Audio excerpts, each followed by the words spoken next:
बहुत बहुत स्वागत है आप तमाम सम्मानित दर्शकों का आज के हमारे विशेष कार्यक्रम में। विशेष इसलिए भी क्योंकि अध्यात्म और ज्योतिष से संबंधित लगातार चर्चाएं हम इस चैनल पर करते हैं। लेकिन आज मैं आपको यहाँ पर 5 प्रयाग जो उत्तराखंड के हैं उसके बारे में आपको बताने वाला हूँ। कौन कौन से संगम वहां पर हैं, कौन कौन सी खास बातें वहां की हैं, क्या विशेषताएं वहां की है, समुद्र तल से ऊंचाइयां वहां की कितनी पड़ेंगी और आप जब यात्रा करने पहुंचते तो दूरियां आपको कितनी तय करनी पड़ेगी कौन से प्रयाग जाने के लिए। इस पर हम खासकर आज के कार्यक्रम में चर्चा करेंगे। प्रयाग शब्द से जब प्रयाग शब्द सामने आता है तो खासकर हमें सबसे पहले प्रयागराज की कुछ स्मृतियां सामने आती हैं, खासकर जो यात्राएं करते हैं और जिनको प्रयाग के बारे में पता है, क्योंकि यहाँ पर 3 वेणियों का संगम है, 3 धाराओं का संगम है जिसको त्रिवेणी संगम कहते हैं। यहाँ पर इलाहाबाद में गंगा, यमुना और सरस्वती तीनों का जो है यहाँ पर संगम बनता है। जबकि खास बात ये भी है, जो लोग इलाहाबाद गए होंगे, प्रयागराज गए होंगे, उन्होंने यहाँ पर देखा होगा कि गंगा और यमुना तो स्पष्ट रूप से दिखती हैं, लेकिन सरस्वती वहां पर दिखता ही नहीं है।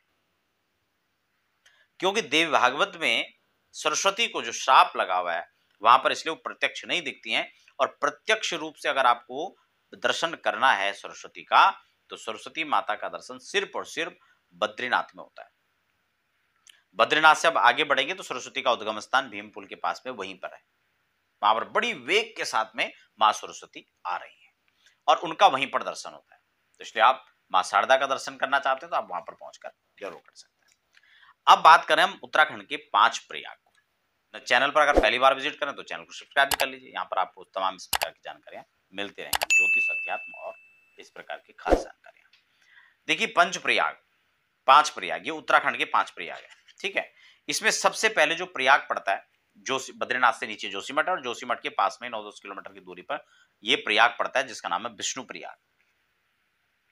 इन 5 प्रयाग में खासकर एक बात और विशेष बता दूं कि जो ऊपर ग्लेशियरों से जो नदी अलकनंदा के रूप में सबसे पहले निकल रही है बद्रिकाश्रम से, उसमें ही सभी नदियां, ये सहायक नदियां मिलकर के आती हैं और देव प्रयाग में आते आते ये भागीरथी में समाहित हो जाती है और तब वहीं से ये गंगा बनकर के बहती है जिसका नाम भागीरथी गंगा है। और वही गंगा, गंगा गंगेति यो ब्रूयात यो जनानाम सतेरपि मुच्यते सर्व पापेभ्यो विष्णु लोकम सगच्छति। उस गंगा की महिमा इस प्रकार से प्रतिपादित किया गया। तो विष्णु प्रयाग में जब हम लोग पहुंचते हैं तो वहां पर धौली गंगा के साथ मिलकर के अलकनंदा बिल्कुल एक धारा में बहती है और यह स्थान अपने आप में काफी विशेष है। यहाँ पर 1372 मीटर की समुद्र तल से इसकी ऊंचाई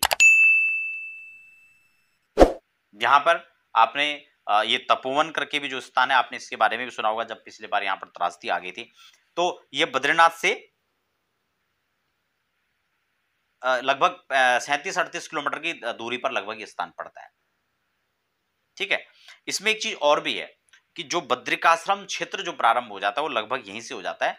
भगवान विष्णु का प्राचीन मंदिर भी इस स्थान पर है और भगवान के जो प्रमुख द्वारपाल के रूप में जो सेवक थे, जय और विजय, उनके पर्वत के रूप में भी यहाँ पर है। जैसे कि बद्रीनाथ में अब जाएंगे तो वहां पर नर और नारायण पर्वत के रूप में, तो ठीक इसी प्रकार से विष्णु प्रयाग में जब आप पहुंचते हैं तो वहां पर जय और विजय नाम के 2 पर्वत भी हैं।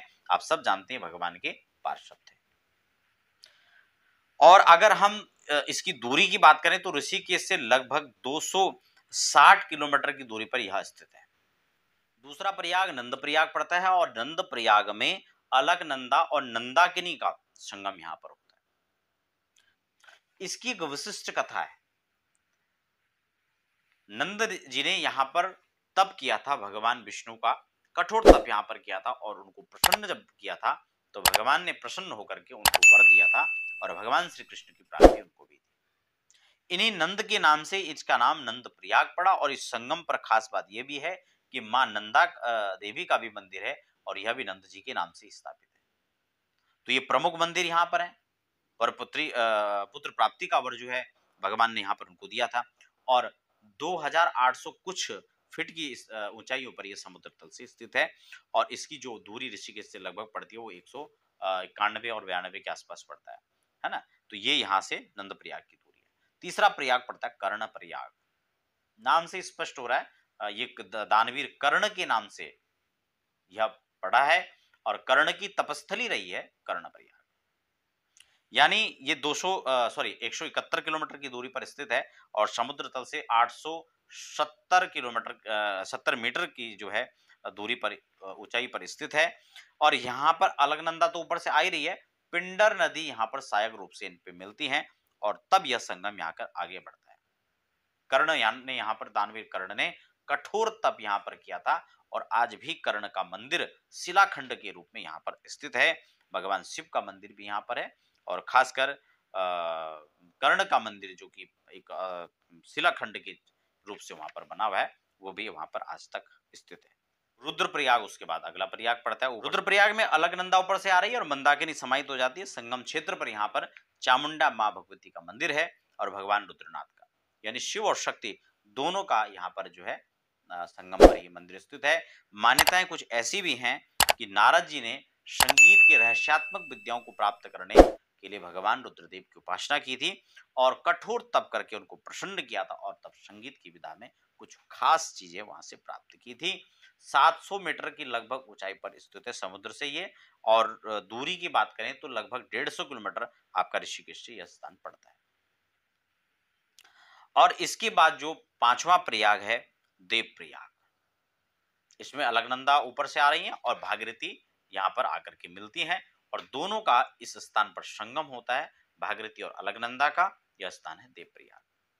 यह भगवान श्री राम की तपस्थली के रूप में जाना जाता है। भगवान श्री राम जब यहाँ पर आए थे तो उन्होंने यहाँ इसी क्षेत्र में बैठकर इसी संगम पर बैठकर के तप किया था और भगवान श्री राम के तप करने से और इसी स्थान पर भगवान शिव का मंदिर स्थापित है। वह भगवान श्री राम ने वहां पर जो है उनका पूजन किया था और रघुनाथ जी का मंदिर भी यहाँ पर प्रसिद्ध है।